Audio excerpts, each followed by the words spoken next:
ভারতকে আমরা বিনয়ের সাথে বলতে চাই, বাড়াবাড়ি বেশি করবেন না। আজহারী সাহেব বলেছেন নিজের চরকায় তেল দেন, আমাদেরকে নিয়ে ভাবতে হবে না। আমরা ঠিক আছি, এখানে কোনো সাম্প্রদায়িক দাঙ্গা নাই। এখানে হিন্দুরা থাকে জামাইয়ের মতো আদরের বেশে। ভারতকে বলবো যে দেখেন, আমাদের ধর্ম ইসলাম, এখানে মান্যগণ্য ব্যক্তিরা আছেন, মিডিয়াতে রেকর্ড হচ্ছে, কোনো ডান বাম কথা বলার চান্স নাই। আমাদের ধর্ম ইসলাম ভাই, আমরা মারামারি চাই না। তবে মারামারি করতে আসলে ভারত কিন্তু আমাদের সঙ্গে টিকতেও পারবে না। এখন অনেকে মনে মনে ভাববেন হুজুর আপনি আসলে বোকা। কেন বোকা আসিফ হুজুর? হুজুর তাদের দেশ কত বড়, তাদের কত মানুষ, কত সেনাবাহিনী, কত সোলজার। আমরা তো সংখ্যায়ও কম, আয়তনেও কম। বেটা, একটা জায়গায় পার্থক্য আছে, তাদের হৃদয়ে ঈমান নাই, আমাদের হৃদয়ে ঈমানের আলো আছে। আল্লাহর হাবিব বলেছেন একজন ঈমানদার যুবক 1000 কাফেরের চাইতে বেশি শক্তিশালী হবে। তো একজন সাংবাদিক আছেন, নাম বলবো না, বাংলাদেশ আর থাকবে না, হ্যাঁ থাকবে না।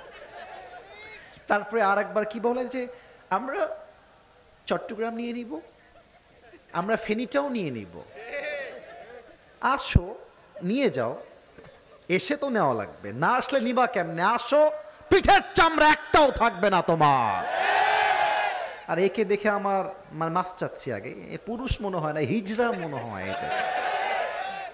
আর এই বেটা যখন সাংবাদিকতা করে, ট্রিং ব্রিং করে একবার ওদিকে যায়, আবার এদিকে যায়। একে দেখলে সাংবাদিক নয়, মনে হয় গুলিস্তানে জাইঙ্গা বিক্রি করলে বেশি বানাবে দিনাজপুরের ভাই। বাংলাদেশকে নিয়ে খেলতে এসো না। বাংলাদেশ তোমার বাপের মাটি নয়। এই দেশের প্রত্যেক ইঞ্চি মাটিকে আমরা হাজার যুবকের রক্তের বিনিময়ে স্বাধীন করেছি দিনাজপুরের ভাড়া। 1 ইঞ্চি মাটি আমরা ছাড়বো না, 1 ইঞ্চি মাটিও না। যদি আবার প্রয়োজন হয়, এটা দিনাজপুরের মাটি শুধু নয়, এটা রংপুরের মাটি। ভুলে গেলে চলবে না ইতিহাস। দেশ যে দ্বিতীয়বার স্বাধীন হয়েছে, এই স্বাধীনতার দ্বিতীয় সূচনা শুরু হয়েছে রংপুরের মাটির থেকে। শহীদ আবু সাইদকে ভুলে গেলে চলবে না। অতএব ভারতকে আমরা বিনয়ের সাথে বলতে চাই, বাড়াবাড়ি বেশি করবেন না। আজহারী সাহেব বলেছেন নিজের চরকায় তেল দেন, আমাদেরকে নিয়ে ভাবতে হবে না। আমরা ঠিক আছি, এখানে কোনো সাম্প্রদায়িক দাঙ্গা নাই। এখানে হিন্দুরা থাকে জামাইয়ের মতো আদরের বেশে। দিনাজপুরে অনেক হিন্দু আছে তো, তারপরে আপনাদের পাশে ঠাকুরগাঁও, অনেক হিন্দু, হিন্দু দিয়ে ভরা। আমার যে ড্রাইভার ভাই আমি নিয়ে আসছি, যে আমার সঙ্গে আছে, সে ওই হিন্দু, আমাকে কলিজার থেকে ভালোবাসে, আমিও ভালোবাসি।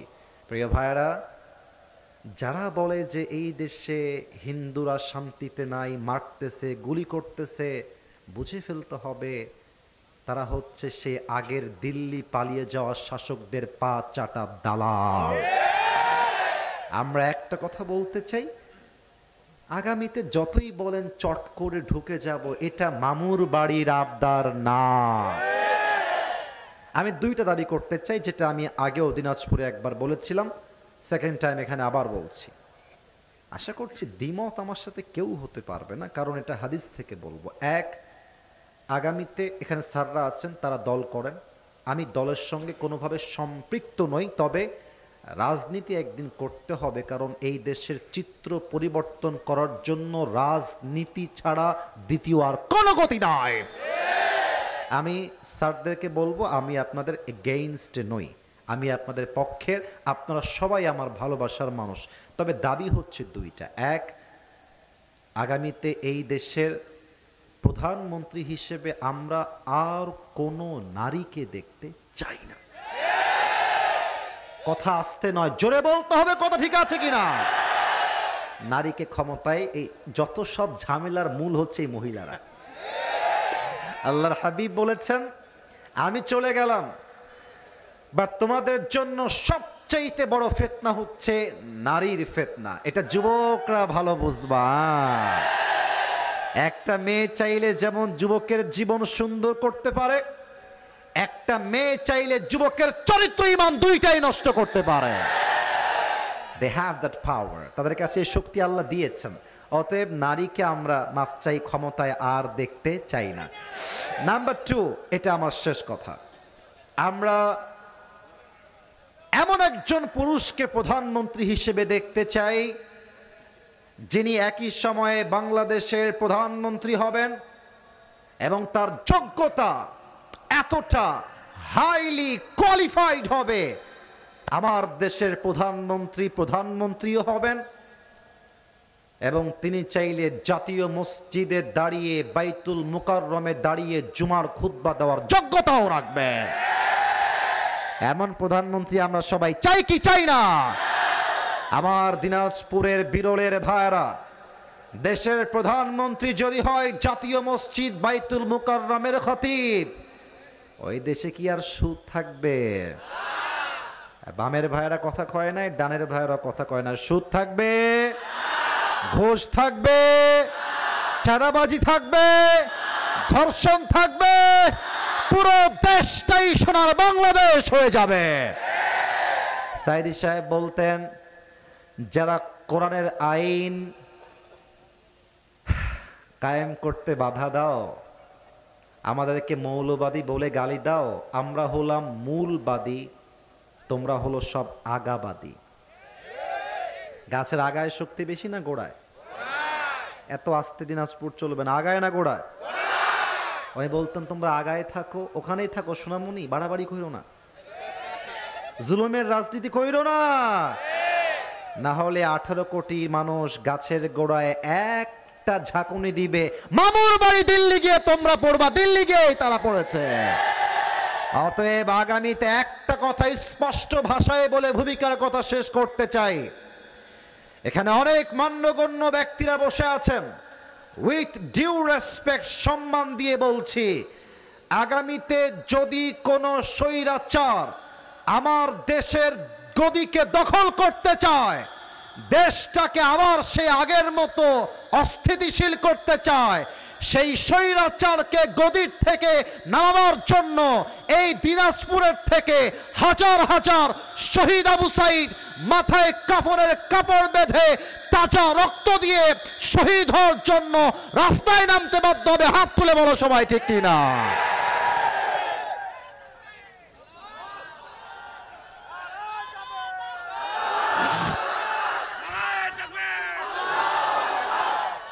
আল্লাহ স্লোগানকে কবুল করো, পড়েন সবাই আমিন।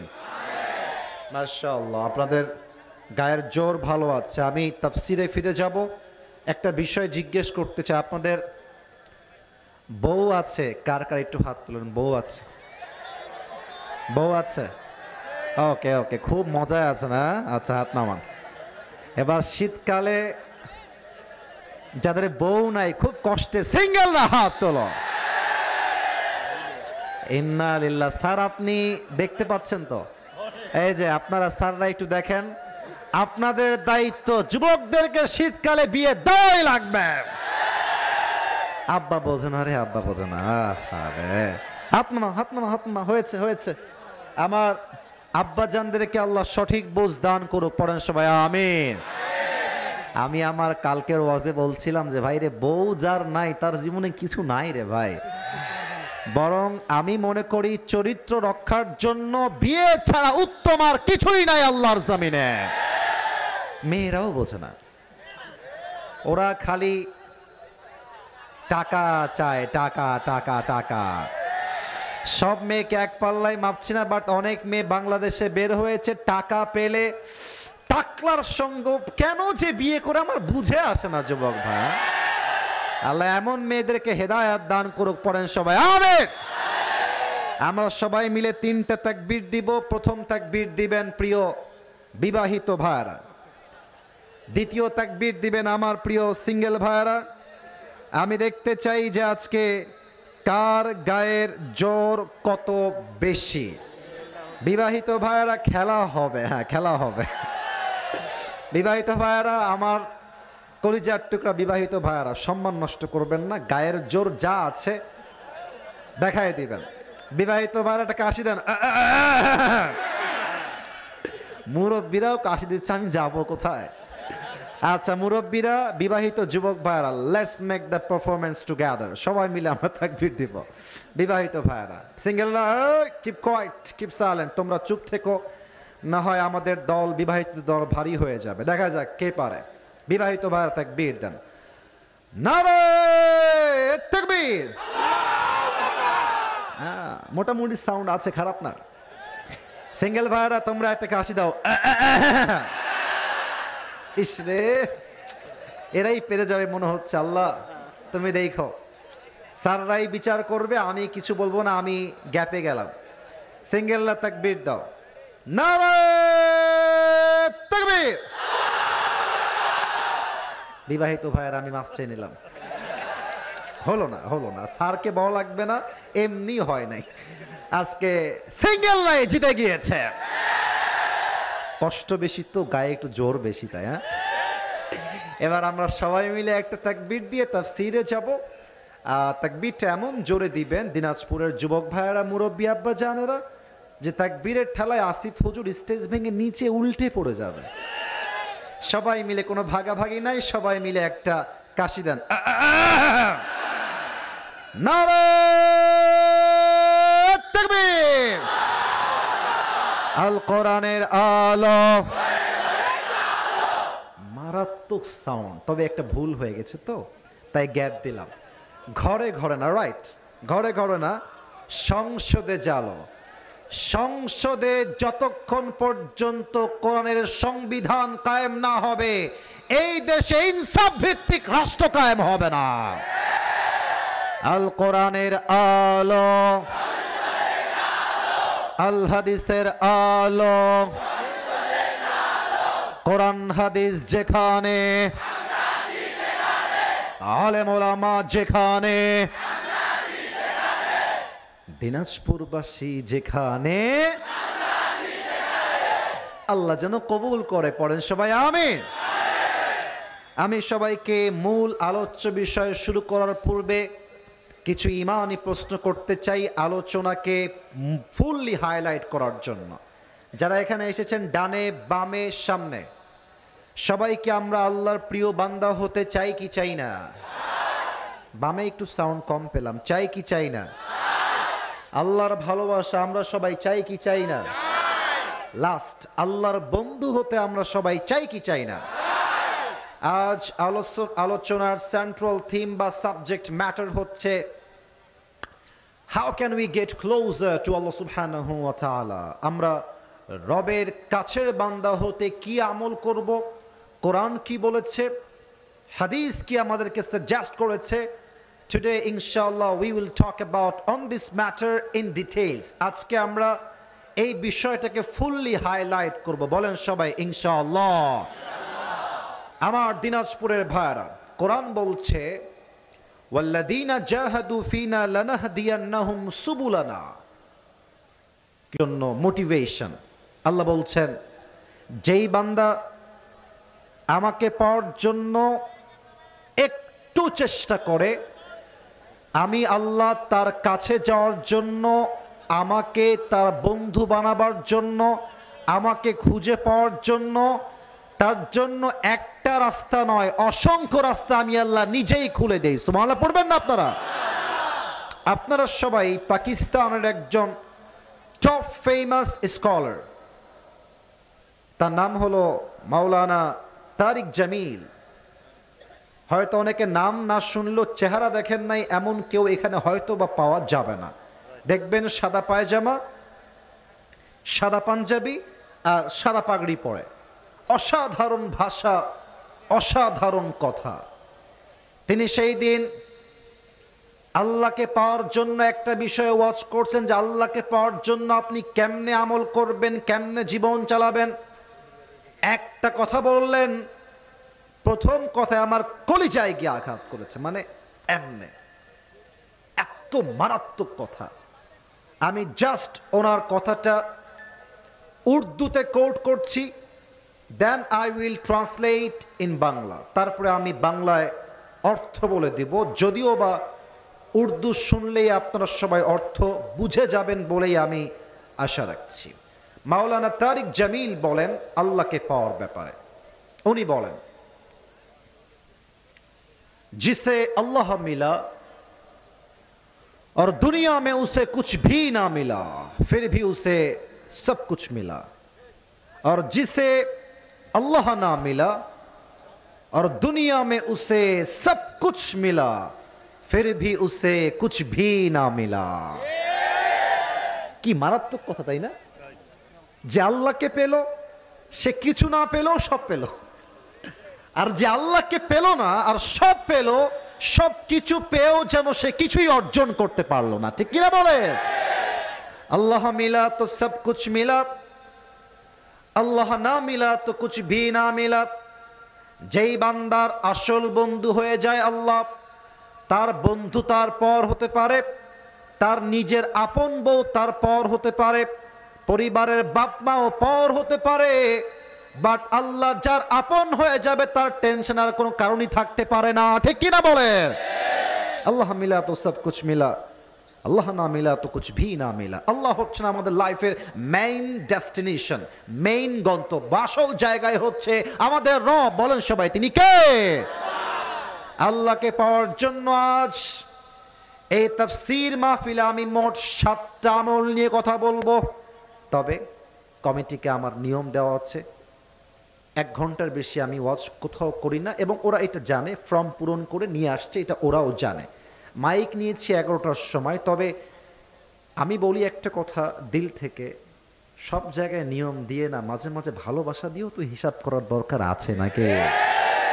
তা আমি 12টার পরেও কিছুক্ষণ ওয়াজ করব। আমার বিশ্বাস 12টার পরে কেন, যদি ভোর রাত পর্যন্ত আজকের মাহফিলে ওয়াজ হতো, প্রত্যেকটা মুরব্বী যুবক ওয়াজ শেষ করে দোয়া করে ফজরের নামাজটা জামাতে পড়ে বাসায় গিয়ে ঘুমিয়ে যেত।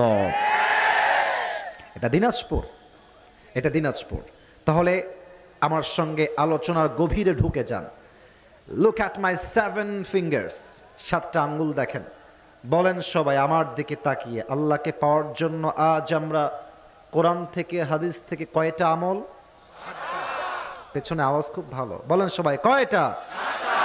7টা আমল জানবো। শুরু করছি আল্লাহর নামে। Number 1, if you want to get closer to Allah subhanahu wa ta'ala, the first condition is you have to clean your heart. প্রথম শর্তই হলো আত্মার পরিশুদ্ধি। জামা কাপড় দিয়ে কিছুই হয় না যদি আত্মা খারাপ হয়। যুবক ভাইরা, কে তোমরা পার্কে মাঝে মাঝে যাও না? যাও তো, লজ্জা নাই? যাই তো ঘুরতে, কিন্তু লজ্জায় তো আমরা ঘুরতে পারি না যুবক ভাইরা মেয়েদের জন্য। দেখবা পার্কে গিয়ে কিছু মেয়ে আছে হাতেও মোজা, কথা কও না কেন, হাতেও মোজা পায়েও, বাবারে বাবা, বোরকা পরে মুখটাও Dhaka. No one can see her face except his eyes. চোখ ছাড়া কিছুই দেখা যায় না। মনে হবে ये तो अभी के अभी जन्नत से भाग के दुनिया में आई है। এত ভালো মেয়ে কেউ হতে পারে? কনফার্ম জান্নাতি है মাশাআল্লাহ। কিন্তু আমি যখন দেখি যে মেয়েটা এত বোরকা পরেও বাদাম খাচ্ছে আর বয়ফ্রেন্ডের সঙ্গে ইটিস পিটিস করছে, তখন আমার মাথায় একটা কথাই ঘোরে, উপরে ফিটফাট ভেতরে পুরোটাই সদরঘাট। আত্মা ভালো হলে মানুষ ভালো হয়, আত্মা খারাপ হইলে মানুষটাও খারাপ হয়ে যায়। চাই সে সাদা জুব্বা পরুক আর চাই সে চাপ দাড়ি রাখুক। ঠিক কিনা বলেন? You have to clean your heart. এবার একটা প্রশ্ন করব, আশা করছি উত্তর সবাই দিবেন। একজন মানুষ যিনি কোনো নবী নন, তবুও তার কথা, তার ইনস্ট্রাকশন, তার দিক নির্দেশনা আল্লাহর কাছে এত পছন্দ হয়েছে, আল্লাহ রাব্বুল আলামিন তার নামেই একটা সূরা কোরআনে নাজিল করে দিয়েছেন। সেই লোকটার নাম কি? লোকমান। মাশাআল্লাহ, ধরে ফেলেছে। They have got the right point. Lokman হাকিম। সবার থেকে জিজ্ঞেস করতে চাই, যেহেতু এবার উত্তর সবাই জেনে গেছেন, তার নাম কি? লোকমান হাকিম। আচ্ছা, আজকে হচ্ছে কি বার? রবিবার। আচ্ছা, এটা কত সাল? 2025 সাল। খুব ভালো করে বুঝবেন, আগের যুগে একটা প্রথা ছিল যেটা এখন নেই, এটা হচ্ছে মালিক আর দাস, মনিব আর দাস। প্রত্যেক মালিকের আন্ডারে গোলামরা থাকতো, গোলাম। তো লোকমান হাকিম ছিলেন প্রফেশনালি একজন দাস বা গোলাম, রাখাল। তো একদিন তার মালিক বাহিরে দাঁড়িয়ে আছে, এক যুবক আসছে, এসে বলছে, হে লোকমান হাকিমের মালিক, আপনি কি জানেন যে আপনার আন্ডারে যেই যুবক গোলাম কাজ করে তার নাম লোকমান, সে কত জ্ঞানী মানুষ? Do you know that? আপনি জানেন এটা? বলছে, কি কও, তো রাখাল, ওর তো কোনো জ্ঞান নাই, ও তো বোকা, ওর তো কোনো জ্ঞান, উইজডম, হিকমত কিছুই নাই। বলছে, আপনি একবার টেস্ট করবেন, দেখবেন ওর মতো জ্ঞানী এই তল্লাটে দ্বিতীয় আর কেউ নাই। সুবহানাল্লাহ পড়ে সবাই।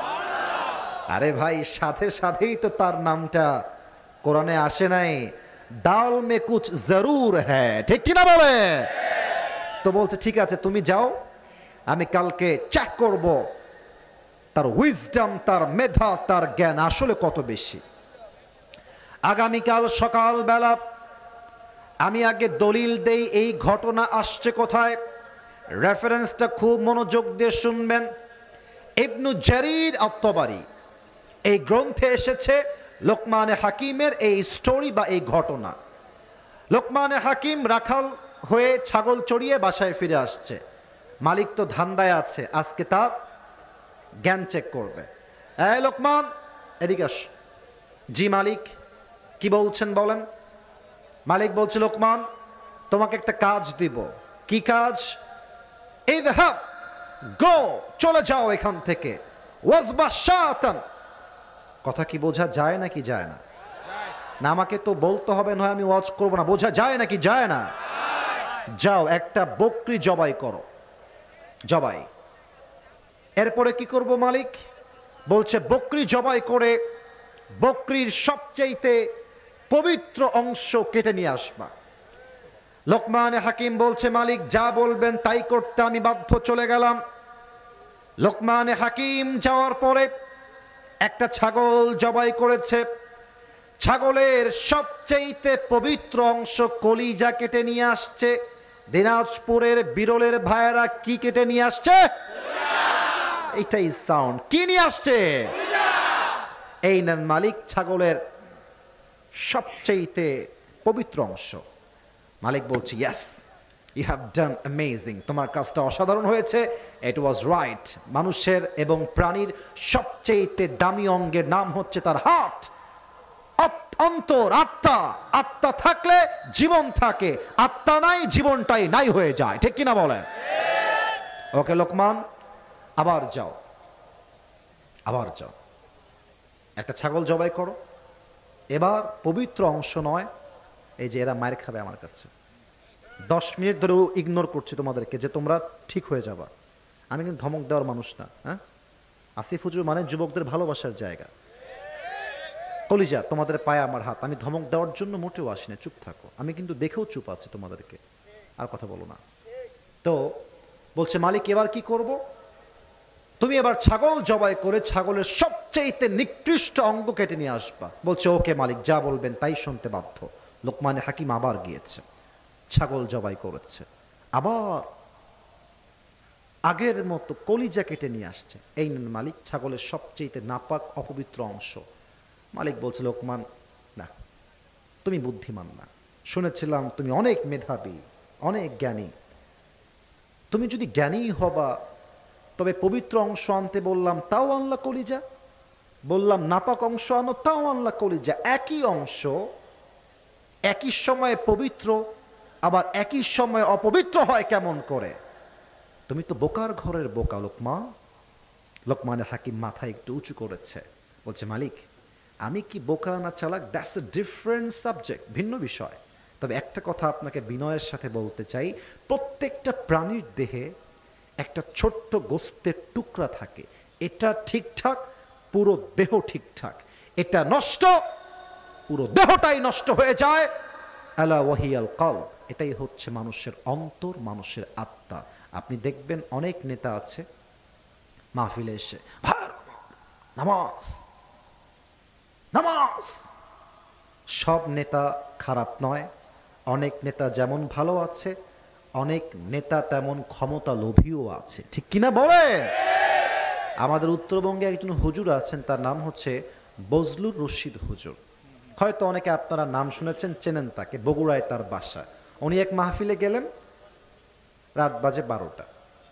তো হঠাৎ করেই, তখন তো ভাই জুলুমের শাসন ছিল, এক নেতা মাহফিলে এসেছে, রাত বাজে 12টা, আর ওয়াজের মাঝখানে বিশৃঙ্খলা করে নেতার যে কর্মীরা আছে স্লোগান দিচ্ছে, আমার নেতার আগমন, শুভেচ্ছা স্বাগত, আমার নেতার চরিত্র ফুলের মতো পবিত্র, নামাজ পড়ে না এক ওয়াক্ত। নেতা চলে এসেছে, এরকম নেতা নয়, ভণ্ড নেতা এসে হুজুরের পাশে বসেছে। তো হুজুর ওয়াজ করতেও ভয় পাচ্ছে যে কি বলবো, এখানে ধরে কিনা আমাকে আল্লাহ জানে। তো যাই হোক, নেতা সাহেব এসে কমিটির ছেলে পেলেকে বলেছে, মাইকটা এখন লাগবে, আমি ঢাকা যাবো, কাজ আছে আমার। তো হুজুরকে বলছে, হুজুর মাইকটা একটু দিলে ভালো হয়, স্যার কথা বলবেন, দিয়ে চলে যাবেন। তো হুজুর বলছে, আসছি বগুড়ার থেকে, মায়ের খাওয়ার থেকে মাইক দেওয়াটাই ভালো হবে। তো মাইকটা নেতা সাহেবকে দিয়ে দিয়েছে। নেতা সাহেব কেমনে বুঝায় আপনাদেরকে, মনে করেন যে এটা হচ্ছে হ্যান্ড মাইক, ঠিক আছে, মনে করেন এটা হ্যান্ড মাইক। নেতা সাহেব সালাম কালাম কিছু নাই, বোঝে কম, চিল্লায় বেশি আর কি। তো মাইকটা নিয়ে, আমার ভাইরা, নামাজ নামাজ নামাজ ছাড়া জীবনে কোনো গতি নাই, কথার আগেও নামাজ, মাঝেও নামাজ, শেষেও নামাজ। হুজুর বলছি, ইয়ার কौन है ये, कहां से आया है? এত ভালো নেতা তো আমি জীবনেও দেখি নাই, আমার বাপের জন্মেও।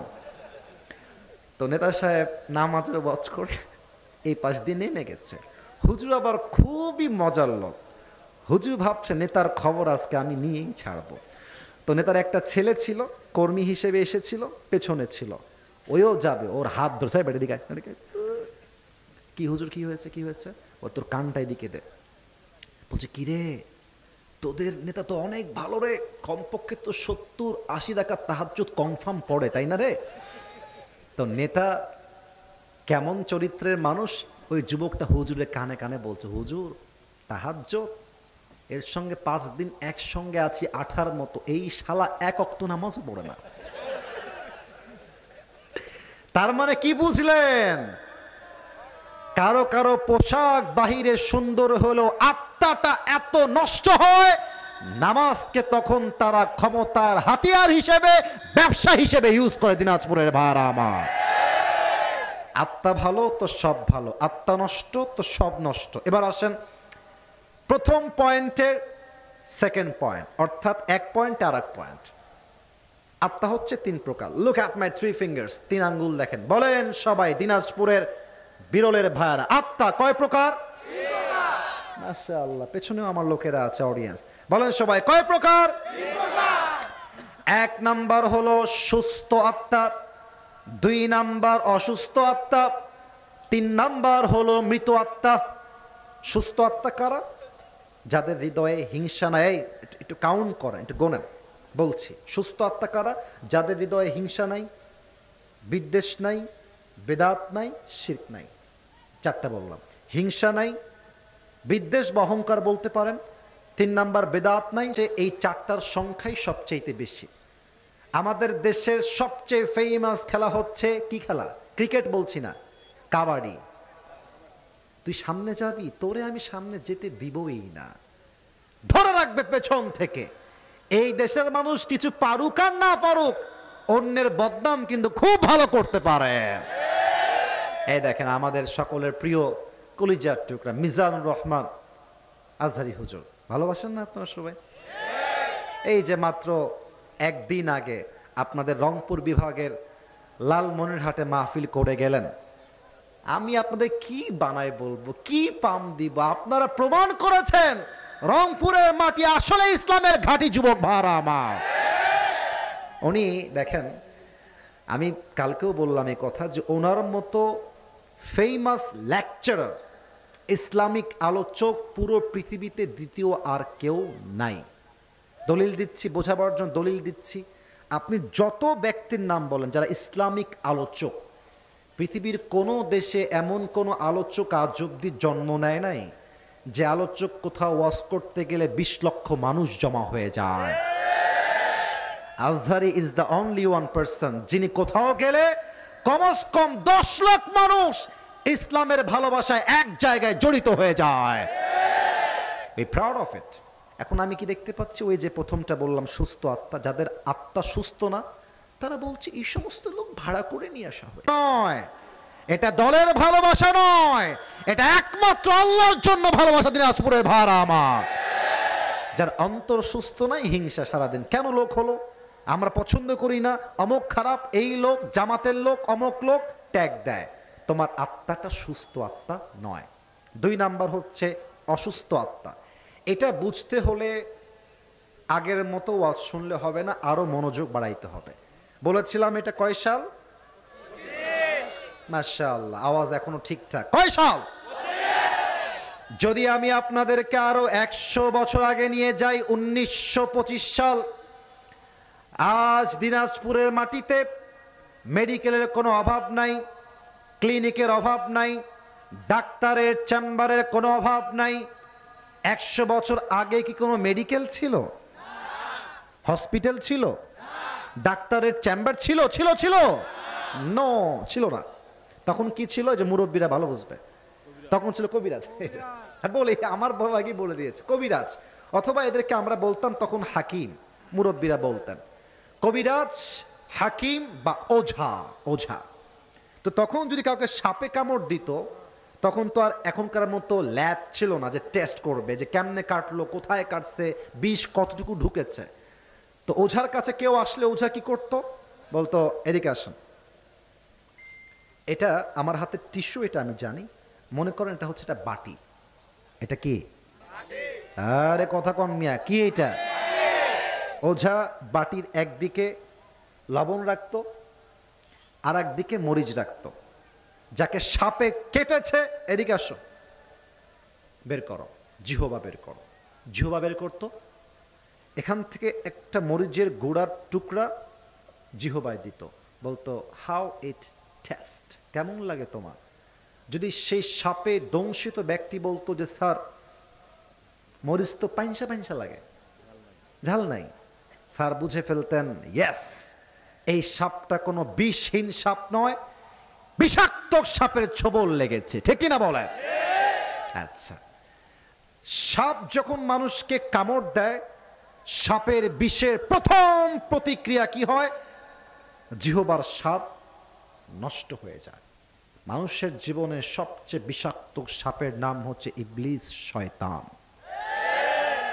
ইবলিস যখন তার ছোবল দেয় ধোঁকা দিয়ে, সাপে কামড় দিলে যেমন জিহবার স্বাদ নষ্ট হয়ে যায়, শয়তান যখন মানুষকে ওয়াসওয়াসায় ফেলে ধোঁকা দিয়ে দেয়, মানুষের ইমানের স্বাদ নষ্ট হয়ে যায়। তখন নামাজ পড়তেও ভাল লাগে, সুদ খাইতেও ভাল লাগে, তখন বোরকা পড়তেও ভাল লাগে, পার্কে গিয়ে প্রেম করতেও ভাল লাগে। ওই যে ইমানের স্বাদ নষ্ট হয়ে গেছে। এখন নামাজ পড়তেও ভাল লাগে, বসে বসে হিন্দি গান দেখতেও ভাল লাগে। এটা মহিলারা ভালো বুঝবে। মহিলারা দেখবেন মাশাআল্লাহ 5 ওয়াক্ত নামাজও পড়ে। আমি নিজে দেখেছি আমার গ্রামের বাড়িতে, ওরে বাবা সুবহানাল্লাহ সুবহানাল্লাহ জিকির করে এমন ভাবে দানা 100 গুনতে লাগে মাত্র 10 সেকেন্ড। কি যে পড়ে আল্লাহ মাহমুদি ভালো জানে। তা আমি দেখলাম সকালে নামাজ পড়লো, জোহরের নামাজ সব ঠিকঠাক, ওমা মাগরিব পরে দেখছি সেই নামাজি মুরব্বী, নামাজি মহিলা বসে বসে স্টার জলসা। কেন? কারণ অন্তরটা অসুস্থ হয়ে গেছে। এখন ভালো কাজ করতেও ভাল লাগে, খারাপ কাজ করতেও ভাল লাগে। ঠিক কিনা বলে? 2 নাম্বার অসুস্থ আত্মা। 3 নাম্বার হচ্ছে মৃত আত্মা। এটা বড় ডেঞ্জারাস। এটার তাফসীর করলে আমার নিজের ভিতরে কম্পন তৈরি হয়ে যায়। দেখেন মৃত আত্মা কারা। আজকের ওয়াজ যে শেষ অবধি শুনে যাবে, আমি আসিফের আন্তরিক বিশ্বাস তার জীবনটা আজকে পরিবর্তন হয়ে যাবে ইনশাআল্লাহ। আজীবন তো চায়ের দোকানে সময় দিয়েছেন, ফেসবুকে সময় দিয়েছেন, ইউটিউবে সময় দিয়েছেন, টিকটকে সময় দিয়েছেন। আজকে না হয় 1 ঘন্টা তাফসীর মাহফিলের সময় দিবেন?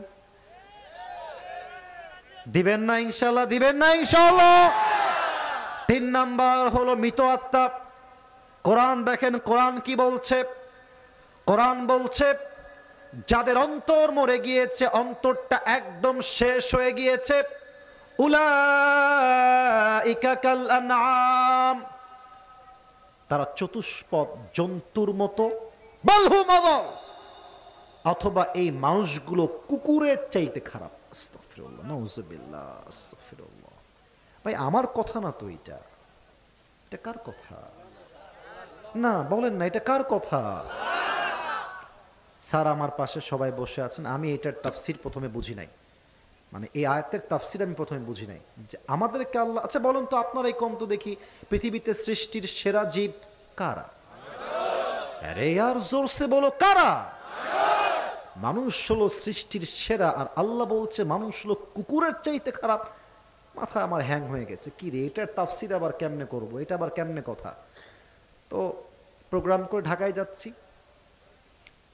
গাজীপুরের কাছাকাছি আছি, ইউটিউবে ঢুকলাম, ভাবছি বসে বসে কি করব, একটু ওয়াজ শুনি, জ্ঞানও বাড়বে, সময়টাও পাস হবে। ঢুকেই দেখলাম প্রথমে একটা ওয়াজ এসেছে, সাইদি সাহেবের ওয়াজ, আল্লাহ ওনাকে জান্নাত নসিব করুন, বলেন না সবাই আমি। ময়মনসিংহে সাইদি হুজুরের ওয়াজটা ওপেন করলাম, উনি দেখছি আত্মা নিয়ে ওয়াজ করছে, কলব নিয়ে। উনি বললেন যে আল্লাহ মানুষকে কুকুরের চাইতে খারাপ কেন বললেন, ইট ওয়াজ রিয়েলি গ্রেট এক্সপ্লেনেশন, অসাধারণ ব্যাখ্যা তিনি দিয়েছেন। উনি বললেন, খেয়াল করবেন আমার দিনাজপুরে বিরলের ভাইরা, রাত বাজে একটা, মাহফিল করে বাসায় ফিরছেন, রাস্তায় কিছু কুকুর থাকে না? থাকে না? একা গেলে বুঝবেন বাস কারে কয়, বাসটা আমিও খাইছি। একবার মাহফিল ছিল নওগাঁতে, বাসায় চলে আসলাম মাহফিল করে, আমার ড্রাইভার বলছে, হুজুর আপনার দারোয়ান যদিও ঘুমাচ্ছে আপনি যান। আমরা চলে গেছে। আমি বললাম, কই রে দারোয়ান সাহেব, ওঠেন না কেন? দারোয়ান মর আর ঘুম দিয়েছে, ওঠার কোনো নাম নাই। আর মাশাআল্লাহ কয়েকটা কুকুর আমার দিকে নুরানি চেহারায় তাকিয়ে আছে, নুরানি চেহারায়। আমি পড়ছি ইন্না লিল্লাহি ওয়া ইন্না ইলাইহি রাজিউন, দোয়াতে কোনো কাজ হচ্ছে না। ভাবলাম বাস কোথায়, বাসও খুঁজে পাই না। তার মানে রাতের বেলায় রাস্তায় কিছু কুকুর থাকে, একা থাকলেই বুঝবেন বাস কারে কয়, ঠিক কিনা বলেন?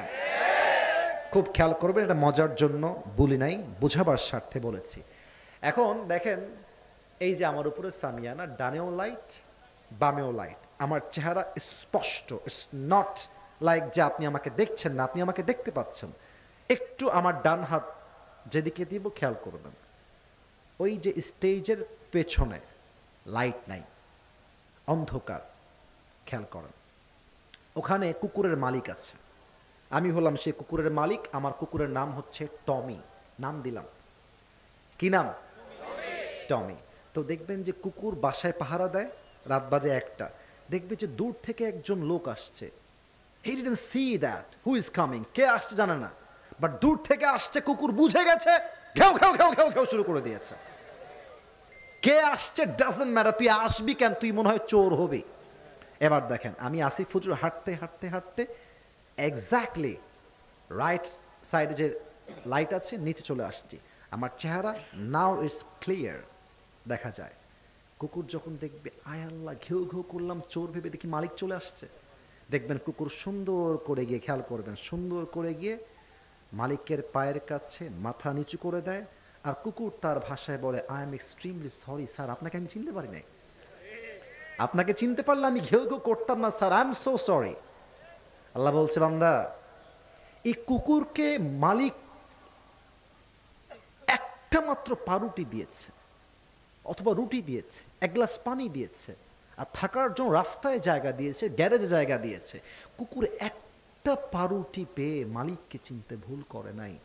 আর আমি আল্লাহ তোরে কত কিছু দিলাম, চোখ দিলাম, কান দিলাম, নাক দিলাম, বাড়ি দিলাম, সম্পত্তি দিলাম, বউ দিলাম, বাচ্চা দিলাম, ধন দিলাম, সম্পত্তি দিলাম, সব দিলাম, তুই সবাইরে চিনলি, আমি আল্লাহরে চিনলি না, তুই কুকুরের চাইতে নিকৃষ্ট হয়ে গেলি। এটাই হচ্ছে আয়াতের ব্যাখ্যা, উলাইকা কাল আনআম বাল হুম আযাল। যে আল্লাহকে ভুলে যায়, যে আল্লাহর রাস্তার থেকে দূরে সরে যায়, আল্লাহ বলছে কুকুরের চাইতে নিকৃষ্ট হয়ে যায়, ঠিক কিনা বলেন? অন্তরকে আপনার পরিশুদ্ধ করতে হবে। আমার বড্ড আফসোস লাগে যুবকদেরকে যখন ডাকে, নামাজে চলো। লজ্জা লাগছে বলতে, বলতে হবে। যুবকরা একটা বাজে এক্সকিউজ মেক করে, বলে যে প্যান্ট খারাপ, প্যান্ট খারাপ, আজকে নামাজ পড়বো না। এই বেটা, তোর প্যান্ট খারাপ কেন? তোর বিয়ে হয়েছে নাকি? এই আসলে প্যান্ট খারাপ না, চরিত্র খারাপ দিনাজপুরের ভাড়া। এখন এই কথা বলতে গিয়ে তো আমার আর একটা কথা মনে পড়ে গেল, বলা যাবে না, বাদ দেন, থাক। না, আপনারা বলবেন হুজুর আজকে ওয়াজের বাহিরে অন্য ওয়াজ করেছে, বলা যাবে না, থাক থাক। ওয়াজের বাহিরে না, এটা ওয়াজের ভিতরে। ওই একটা কথা মনে পড়ে গেছে, জাস্ট বোঝাবার স্বার্থে গল্পটা বলছি। মুরব্বী, মুরব্বী না যুবক, এটা কোনটা? এই বসো, আর লুঙ্গি টান দাও, হ্যাঁ বসো বসো। আব্বা যান, আব্বা যান, আচ্ছা আচ্ছা, আব্বা যান, আব্বা যান, আব্বা যান, যান, আব্বা যান, যান যান, আচ্ছা। এটা বলা যাবে না, এটা বলা যাবে না, এটা বলা যাবে না। যাক, তাকবীর দেন সবাই, নারে তাকবীর। এক, এই হাসিস না রে বাপ, হাসিস না, হয়েছে, মজা করেছি, মজা শেষ, ওখানে সিরিয়াস মুডে আসো। এক, সাপ আর ব্যাং দুইজনে ছিল চরম আলগা পিরিত। তো ব্যাং বলছে সাপকে ডাক দে, আরে বন্ধু, তোমার যে চেহারা গো, জাস্ট ওয়াও, তোমার গায়ের যে ব্ল্যাক কালার রং, জাস্ট ওয়াও, তুমি যখন এমনি ছবল তুলো, ফসফস করো, just looking like a wow, অসাধারণ লাগে দেখতে। তো সাপ তো পাম্পটি খেয়ে ফুলে গেছে, বলছে আহ, আমি আসলে অনেক সুন্দর বন্ধু, তুমি ঠিকই বলেছো। এখন ব্যাং এত প্রশংসার পরে গিয়ে বলছে, বন্ধু তুমি মালটা সুন্দর আছো, তবে সমস্যা এক জায়গায় আছে।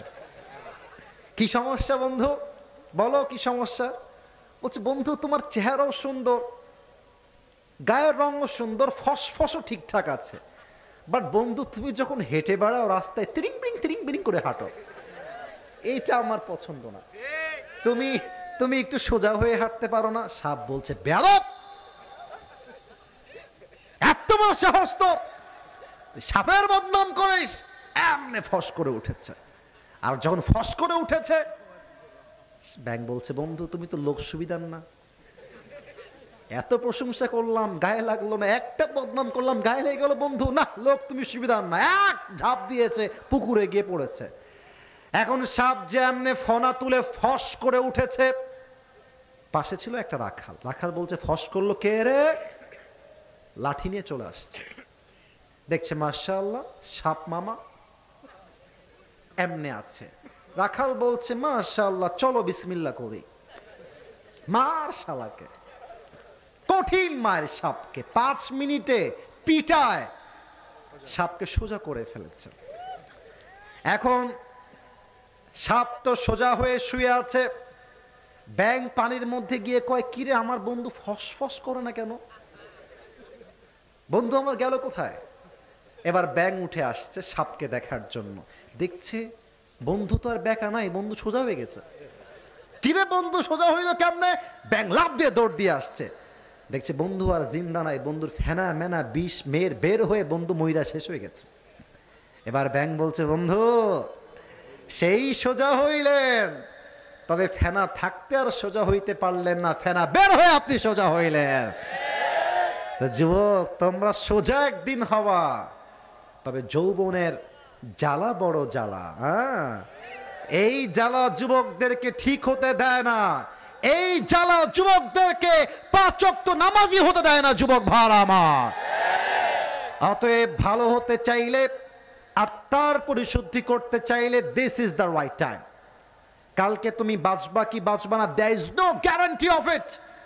যেই যুবকরা বলতো কাল থেকে নামাজ পড়বো, কাল থেকে দাড়ি রাখবো, কাল থেকে রোজা করব, এরকম হাজার হাজার যুবক আছে কবরের বাসিন্দা হয়ে গিয়েছে।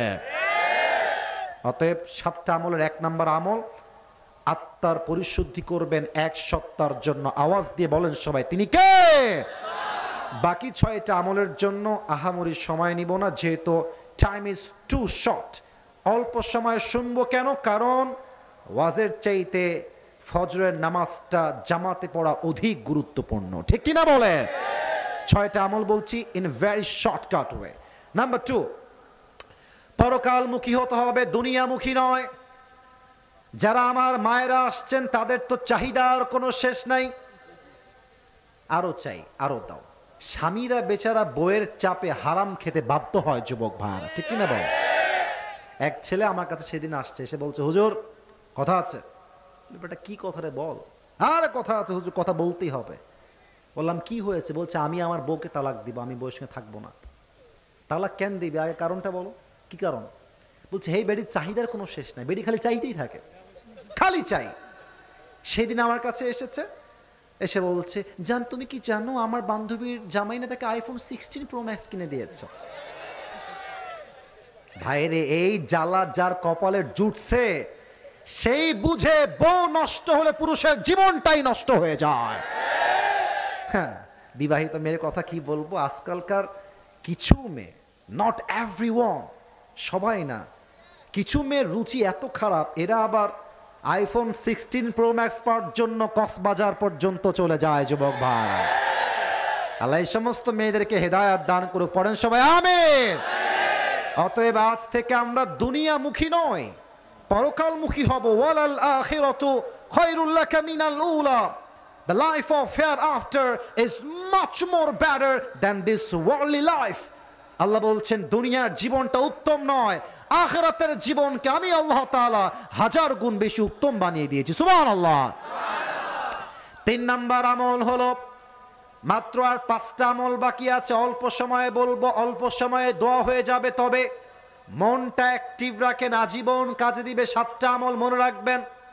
3 নাম্বার আমল হলো নামাজ নাই যার, আল্লাহ নাই তার। অনেকে ভাবে বাবার মুরিদ হয়েছি, নামাজ আমার লাগবে না। ন্যাংটা বাবার মুরিদ, নামাজ রোজা লাগে না, কেমন দিন বাবাই আমাকে বাঁচায়। বেটা তোর বাবা তো নিজেই লুচ্চা, তোকে বাঁচাবে কেমনে রে বেটা? কি আমি ভুল বললাম না ঠিক বললাম বলেন? বাবা গাঞ্জা খাইয়া কুল পায় না, সেই বাবা নাকি ওকে কিয়ামতের দিন জান্নাতে নিয়ে যাবে। বেটা পাগল হইলে এত পাগল তো কেউ হইতে পারে না। আবার অনেকে আছে দেখবেন নামাজ কালাম পড়ে না, ভালো নামাজ কালাম অনেকে আছে পড়ে, কিন্তু বাবার মাজারে গিয়ে বলে বাবা একটা ছেলে দাও, বাবা একটা মেয়ে দাও। কি বলবো বলেন? আপনারা সিলেটের নাম শুনেছেন না? সিলেটের নাম তো শুনছেন, শাহজালালের মাজার। আমি গেলাম 2024 সালে, দেখলাম যে গেইটে অনেকগুলো ফকির বসে আছে প্লেট নিয়ে, বাবা একটু দেন দেন একটু দেন। আমি ভাবলাম কিরে ফকির তো আমার কাছে ভিক্ষা চাচ্ছে না, একটা মেসেজ দিচ্ছে আমাকে। মেসেজটা কিরে? মাথায় কাজ করলো, যেই বান্দা এই গেট দিয়ে ঢুকে বাবার মাজারে গিয়ে চায়, তার একটা বোঝা উচিত যে ফকিরটা আমার কাছে ভিক্ষা চাচ্ছে, ওর বাপও ফকির এখানে ছিল, ওর দাদাও এখানে ছিল, আমিও এখানে আছি। ফকির তো থালা দিয়ে প্রমাণ করছে বেটা বাবা দেওয়ার ক্ষমতা রাখলে তোর আগে আমি বড়লোক হয়ে যেতাম রে বেটা। বোঝে না, সেন্স নাই। বিশেষ করে মহিলারা এটা করে বেশি। হ্যাঁ, নতুন না পুরাতন, তবে চরিত্র বেশি এটা ভালো না যুবক ভাইরা। চরিত্র যার ভালো সে আল্লাহ ছাড়া বাবার দরবারে কখনো চাইতে পারে না, ঠিক কিনা বলে? অতএব নামাজ নাই যার, ঈমান নাই তার। নামাজ নাই যার, আল্লাহ হবে না তার, ঠিক কিনা বলেন? 3 নাম্বার শেষ। 4 নাম্বার আমল, এটা আগে বলার আগে আমি আগে একটা কথা বলতে চাই। এই যে আমার পেছন যতগুলো ভাই আছে, এই ডান থেকে নিয়ে পুরো মাঠে যতজন আমরা আছি, আমরা সবাই মনে হয় মধ্যবিত্ত পরিবারের সন্তান। তোমরা যারা আমার ওয়াজ শোনো, তোমরা আমার ওয়াজে শুনেছো মনে হয়, আগে কখনো শুনেছো হয়তোবা। আমি বলেছিলাম যে মধ্যবিত্ত পরিবারের সন্তান মানে এক একটা ব্র্যান্ড। যুবক ভাইরা কেন ব্র্যান্ড? সাইকেল দিবেন চলবে, বাইক দিবেন চলবে, কার দিবেন চলবে, কিছুই দিবেন না বলবেন হেঁটে হেঁটে আসো তাও চলবে। ভাত দিবেন, ভর্তা দিবেন চলবে, ভাত দিবেন ডাউল দিবেন চলবে, ভাত দিবেন সবজি দিবেন চলবে, ভাত দিবেন কিছুই দিবেন না, এক গ্লাস পানি দিবেন আর একটা মরিচ দিবেন, পান্তা ভাত হলেও চলবে। আমি মধ্যবিত্ত পরিবারের সন্তান। আমি বড়লোক ঘরের খেয়ে খেয়ে বড় হওয়া ব্রয়লার মুরগি না। খুব খেয়াল করবেন, বড়লোকের ছেলে খুব মোটা হয়। এরা যখন রিকশায় বসে অথবা ভ্যানে বসে, এদের পেছনে নিতম্বের যে ভার, মনে হবে টায়ার ব্লাস্ট হইল বলে। তা আমরা এরকম খেয়ে পড়ে বড় হওয়া ব্রয়লার মুরগি নই। আমরা মধ্যবিত্ত পরিবারের সন্তান। আমরা আরামও করতে পারি, কঠোর পরিশ্রম আমরা করতে পারি, ঠিক কিনা বলেন?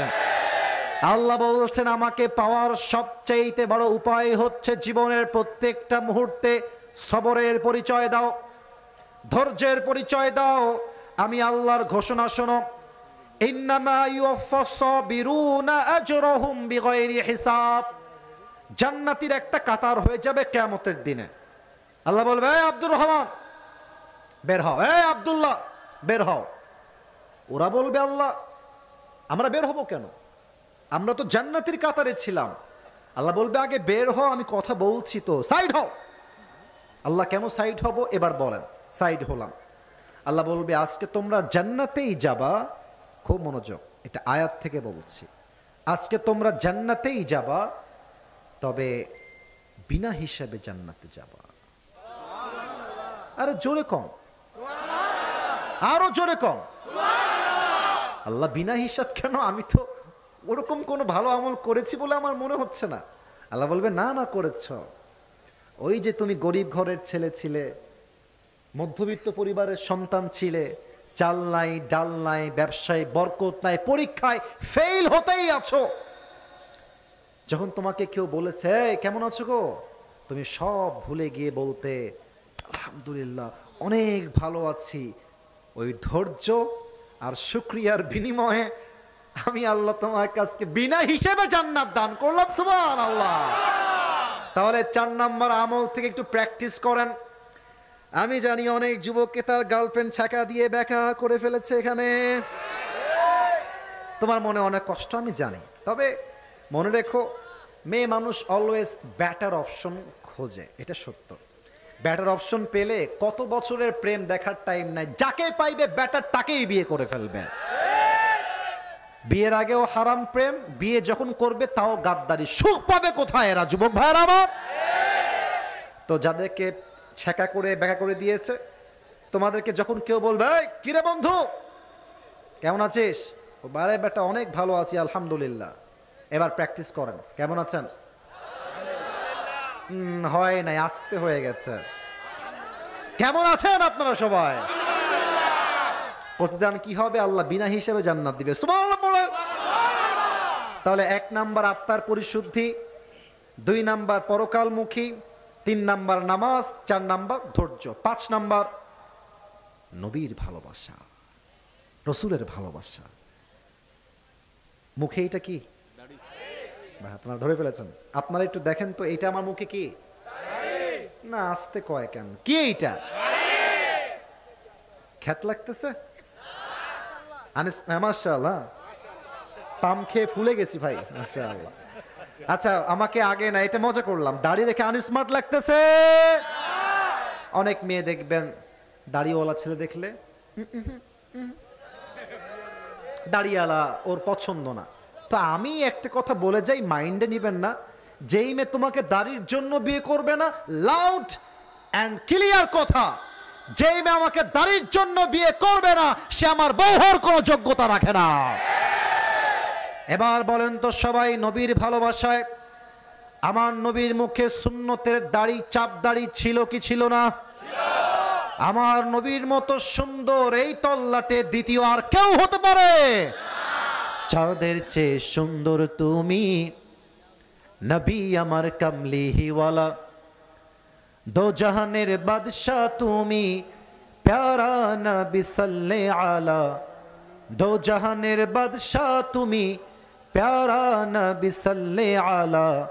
চাঁদের চেয়ে সুন্দর তুমি, নবী আমার কামলিওয়ালা। সুবহানাল্লাহ সবাই। তাহলে একটা ওয়াদা করতে হবে যে আজকে আমার সাথে ওয়াদা করবেন তো ইনশাআল্লাহ? হাত তুলতে হবে না, শুধু আমি যা বলি তা বললেই এনাফ। কারণ হাত তুলবো শেষে গিয়ে। শুধু আমাকে হাতটা নামাই এভাবে রেখেই বলেন, হুজুর। দিনাজপুরের সাউন্ড হয় না, বলেন হুজুর। Camera is recording, camera is recording. আমি যা বলি আওয়াজ দিয়ে বলতে হবে। বলেন সবাই, হুজুর। আপনাকে ওয়াদা দিলাম, আমি দাড়ি, আগে আগে নিয়াত চেঞ্জ করিস না বাবা, দিল থেকে নিয়াত করেন, বাকিটা আল্লাহর উপরে ভরসা। বলেন, আমি আজ থেকে দাড়ি আর কাটবো না। আমি নবীর সুন্নাহ অনুযায়ী আজ থেকে দাড়ি রাখবো ইনশাআল্লাহ। আল্লাহ সবাইকে দাড়িওয়ালা যুবক হিসেবে কবুল করুক। পড়েন সবাই আমিন। সবাই দাড়িওয়ালা হয়ে যাব, দেখবো মেয়েরা গাঞ্জাখোর বিয়ে করে কেমনে, আমি তাই দেখবো আজ থেকে। আল্লাহ মেয়েদেরকে নবীর সুন্নাহকে দাম দেওয়ার তৌফিক দান করুক। পড়েন সবাই আমিন। 5 নাম্বার নবীর ভালোবাসা। 6 নাম্বার যে আল্লাহকে পেতে চায় কোরআনকে তার আগলে ধরতে হবে, কোরআনকে তার বুকের সঙ্গে লাগাতে হবে।